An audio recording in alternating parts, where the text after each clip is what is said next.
ခေါင်းပုံမဖြတ်နဲ့အမြတ်ကြီးမစားနဲ့သူတစ်ပါးရဲ့မျက်ရည်နဲ့ဘဝကိုမတည်ဆောက်နဲ့သူများဘဝတွေကိုဖျက်ဆီးပြီးကိုယ့်ဘဝကိုတည်ဆောက်တာမျိုးကိုလုံးဝမလုပ်ပါဘူးလို့အဓိဋ္ဌာန်ပြုတာသူတို့အဲ့လိုအဓိဋ္ဌာန်ပြုထားရင်အဲ့ခွင့်ရေးတွေကရလာတယ်အဓိဋ္ဌာန်ပြုထားမှဒီခွင့်ရေးတွေကဘုံဘလောဗျာနဘူးတွေတူတွေတွေ့တယ်ဗျာဒီတစ်ခွက်တော့လုံးလိုက်ရင်ဒီပြီးတော့သက်သက်ချမ်းသာပြီဗျာ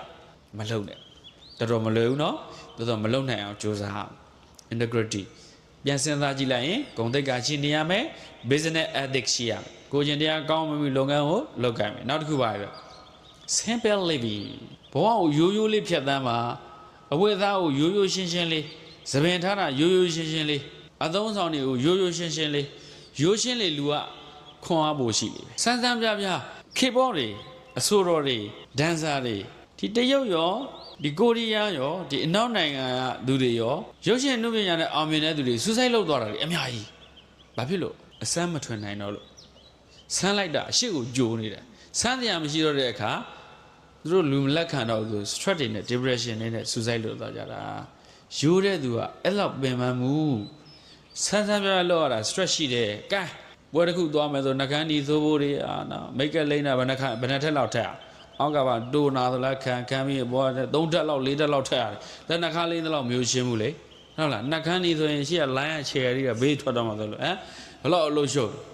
အဲ့ဒီအတွက်အချိန်နေပေးလိုက်အဲ့အတွက်ဖြီးစည်းမှုတွေရှိစိတ်ဖြီးစည်းမှုတွေလှမလားဘယ်လိုမှငါကဲ့ရမလားမသိအဝတ်သားကြီးကပွားနေတယ်ကဲ့ရမရှိဘူးဘာညာအဲ့ဒီဆိုင်ရလူငါနောက်တစ်ခါပြဿနာရှာအောင်မဒီမှာအဝတ်ရင်ဟိုပြဿနာရှာထီးခုသွားမယ်ဒါရှင်မင်းတစ်ခါထွက်ပဲကြီးတလေချက်ဆိုအဲ့ဒါပြောတာအစင်ပဲမဖြစ်ဘူးပေါ့ရိုးရိုးရှင်းရှင်းလေးနေရင်လူကချမ်းသာလို့အတော့ပေါ်ပါတယ်ဘုံတို့ကောက်ထွက်သွားလိုက်ရှင်းရှင်းလေးမြတ်စွာဘုရားရှင်ကဘုန်းကြီးကိုပြောတယ်ဒါကြောင့်ကရုံတုံခိုင်းတာသပင်းရဲ့အပြည့်16ပါးရှိတယ်ဘုန်းကြီးလည်းဘုန်းကြီးတွေကေဖီးမှာပေါ့အားနေတာကိုဒီဘုန်းကြီးတွေကေတွေလျှောက်ထားနေမှာလားဘုရားရှင်လက်ထက်ကရှိတယ်အဲ့ဒါကြောင့်မြတ်စွာဘုရားရှင်ကရုံရေးရမယ်စက်ကက်ကြီးတွေပါသုံးခွင့်မရှိဘူးအခု line တွေဖော်တယ်မလားဘုန်းကြီးတွေကသခဲ့တာရဲ့ဘုရားရှင်လက်ထက်ကအဲ့ဒါကြောင့် line တွေပါမဖော်ဘူးဆိုဝီနီးမှာပါတယ်ဟောနှာခေါင်းဝင်းမုံစိတ်မွေးတွေထားကြမထားဘူးဆိုဒီလိုပါလက်သေးရှည်တွေထားကြလက်သေးရှည်မထားဘူးဝီနီးမှာလက်သေးရှည်တော့ဘုန်းကြီးတစ်ပါးကိုမိမတယောက်ကကြိုက်တဲ့အခါကျတော့အဲ့ဒီမိမဒီဘုန်းကြီးကိုကြံတာပေါ့ကြမ်းများတဲ့အခါသူ့ကိုသူကုတ်ဖယ်ပြီးသူ့မတရားကျင့်ပါတယ်လို့ပြောဖះမဟုတ်မှန်းတော့သိတယ်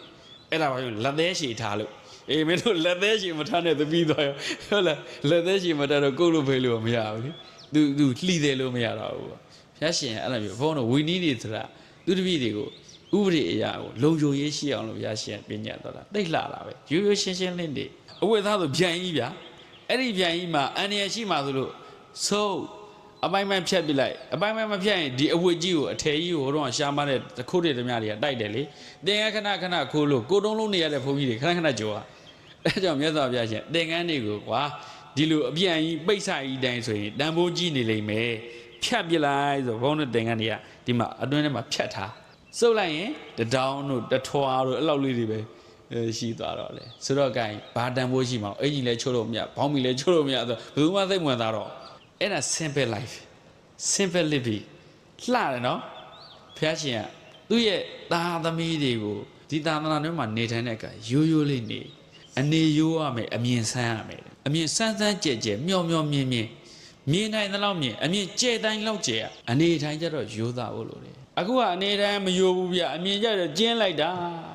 မျက်ပေါက်ကျင်းတော့ကျင်းတယ်ဟုတ်လားအမြင်ရလေဒါကြောင့်အမြင်ကျဲရတယ်အမြင်ကျဲရတယ်အမျောမြင်ရှိရအနေရိုးမှဒါကြောင့်အောင်မြင်တဲ့သူဘုံတော့လျှောက်ပြောတာလေဘီဂိတ်တို့ကြည့်လိုက်အဝတ်စားစမ်းတယ်မရှိဘူးဟာလက်ပတ်နာရည်တွေထဲကြီးတွေမရှိဘူးဟုတ်လားဝါရဘဘတ်တို့ကြည့်လိုက်စမတ်ကြလေးနေတယ်ဇူကာဘတ်တို့သူ့အနေထိုင်ကိုယ့်ထက်တောင်ကိုလောက်တော့အင်ကြီးမပေါ်တော့ဘူးနော်ကိုလူတော့ကသူ့ထက်ပေါ်တော့တယ်လေဆိုကြတဲ့အဲ့ဒါကြောင့်သူချမ်းသာတယ်ဒါကြောင့်ဘုံတို့မြန်မာတွေရဲ့အင်ကြီးဝယ်သားလဲပိုးရှင်းတယ်ဟောဘသို့ဆိုတော့ကောက်ဝယ်လိုက်မြန်မာတွေရဲ့ tradition အရဒီရိုးသားမှုယဉ်ကျေးမှုကိုအောင်စိုက်ထားတယ်ဂိုင်တာလေးသတိထားနောက်ဆုံးအနေနဲ့ပြောမယ် honesty is the best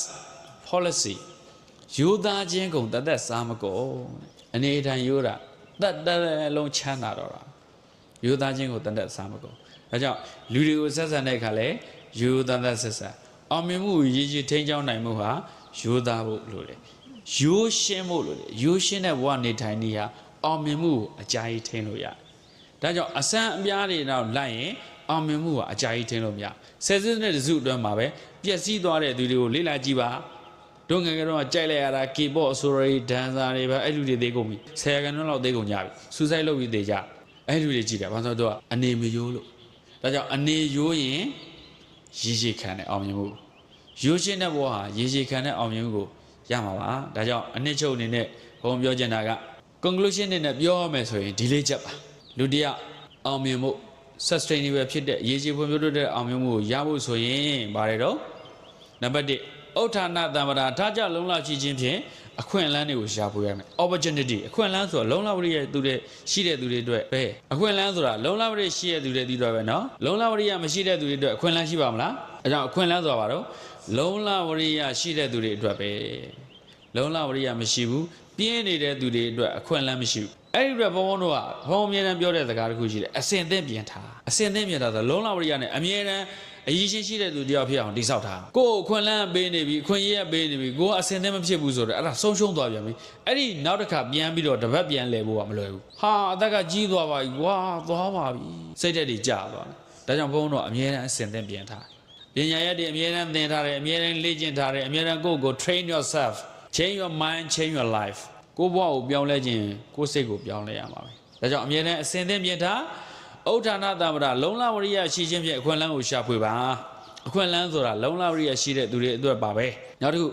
အာရခတမ္ပရာထိမ့်သိမ်းစောက်ရှောက်ခြင်းအပြင်ရရှိတဲ့ဟာတွေကို sustainable development ရေရှည်ဖွံ့ဖြိုးတိုးတက်ဖို့အတွက်အာရခတမ္ပရာအရေးကြီးပါလေနောက်တစ်ခုကလျာဏမိတ်တတာအောင်မြင်မှုကိုဝန်းရံပါအောင်မြင်မှုကိုလုံးခြုံအောင်မြင်ဖို့လိုတယ် secure ဖြစ်ဖို့လိုတယ်ဒီနေ့ဘုန်းတော် security တွေလေလောက်ထားလဲဖုန်းတွေဆိုလဲ password တွေကွန်ပျူတာတွေလဲ password တွေ lab တွေရော face scanner တွေရောဆိုမယ်သို့တော့မိတ်ဆွေမရှိရင်ဘာမှမလုပ်ချုံဒါကြောင့်ဘုန်းတော်အခုအောင်မြင်မှုအကြည့်လုပ်ငန်းအကြီးတဲ့အခါကျတော့နောက်ဘာပြန်မွေးရမလဲဆိုတော့အဲ့ဒီလုပ်ငန်းတွေမှာကိုယ်ပြဿနာရှာမဲ့ဟာတွေ hacker တွေပြန်မွေးရ hacker တွေနဲ့ကိုယ်လုပ်ငန်းကို hack ခံဖြက်စီးခံတိုက်ခံအဲ့တော့ကိုကဘယ်လောက်ကြန့်ခိုင်လဲဟောအပြူရောအဖြက်ရောနှစ်ယောက်လုံးမွေးရမှာအဲ့ရှာဖြတ်တဲ့သူကိုတက်မွေးရအဲ့ဖြတ်တဲ့သူကိုမွေးပြီးသူမဖြတ်နိုင်ဘူးဆိုတော့လုံခြုံတယ်ဖြတ်နိုင်ပြီဆိုရင်လုံခြုံရေးကိုတစ်ဆင့်မြင့် privacy ကိုဘုန်းတို့ဒီလောက်ထိစဉ်းစားထားလုပ်ငန်းရေရှည်ကြာခြင်းလဲအဲ့ဒီအတွက်ကောတော့ပြင်ဆင်ရလိမ့်မယ်ဒါကြောင့်မိတ်ဆွေကောင်းတဲ့ခြံရံတတ်တာဟာလုံခြုံရေးအတွက်အရေးကြီးဆုံးကလျာဏမိတ်တာနဲ့အောင်မြင်မှုကိုဝင်ရမယ်ရေရှည်လုံခြုံရေးကိုထည့်သွင်းပြီးတော့စဉ်းစားထားရမယ်။ဂိုင်းတောင်ဆုံးတစ်ခုကသမဇီဝိတတာမြတ်တော့နေခြင်းအပြင်ဘဝကိုအတိပ္ပယ်ရှိစွာတည်တည်ငြိမ်ငြိမ်ဖြတ်သန်းဖို့လိုပါတယ်။ဘဝရဲ့အောင်မြင်မှုဆိုတာဘလောက်တည်တည်ငြိမ်နေနိုင်လဲဆိုတဲ့ပုံမှာမူတည်ပါတယ်။အဲ့ဒါလိုရင်းပါပဲနော်။ဘဝရဲ့အောင်မြင်မှုကဘာနဲ့တိုင်းတာလဲ။ဘလောက်တည်ငြိမ်လဲ။ဟုတ်လား။တချို့အောင်မြင်တယ်လေအောင်မြင်မှုဓမ္မခံနိုင်ပျက်စီးသွားတယ်လေတချို့ကြာရှုံးတယ်လေကြာရှုံးတဲ့ပုံမှာဓမ္မခံနိုင်လို့နလန်မထူဘူးလေဘဝအောင်မြင်မဲ့သူတွေဆိုတာကဘယ်လိုအခြေအနေအစိုးကောင်းမဲ့နေသူ့ရဲ့ရည်ရွယ်ချက်ရည်မှန်းချက်တွေတည်ငြိမ်လေးဖြတ်သန်းနေတယ်အောင်မြင်လာလို့လည်းမော်ကြောသတာမရှိဘူးကြာဆုံးနေလို့လည်းစိတ်တက်ကြပြီးလက်မိုင်ချနေတာမရှိဘူးပုံမှန်သူသွားနေလှုပ်ရှားရှားလှုပ်တဲ့ကြိုးစားတယ်ဘလို့ပျော်စရာကောင်းလဲဘုံစဉ်းစားကြည့်လာတယ်စိတ်ကပျော်နေတာဒါကြောင့်ဘုံဒီသင်္ကန်းသားရဲ့ခေါင်းစဉ်မှာဘုံပြောခဲ့တယ်ဘာလို့ what and happiness လူတစ်ယောက်ရဲ့အောင်မြင်ဖို့နဲ့ပျော်ရွှင်ဖို့အောင်မြင်တယ်မပျော်ရွှင်မှုဆိုရင်ဘဝအောင်မြင်တယ်လို့ပြောလို့မရဘူးပျော်ရွှင်တယ်လို့တော့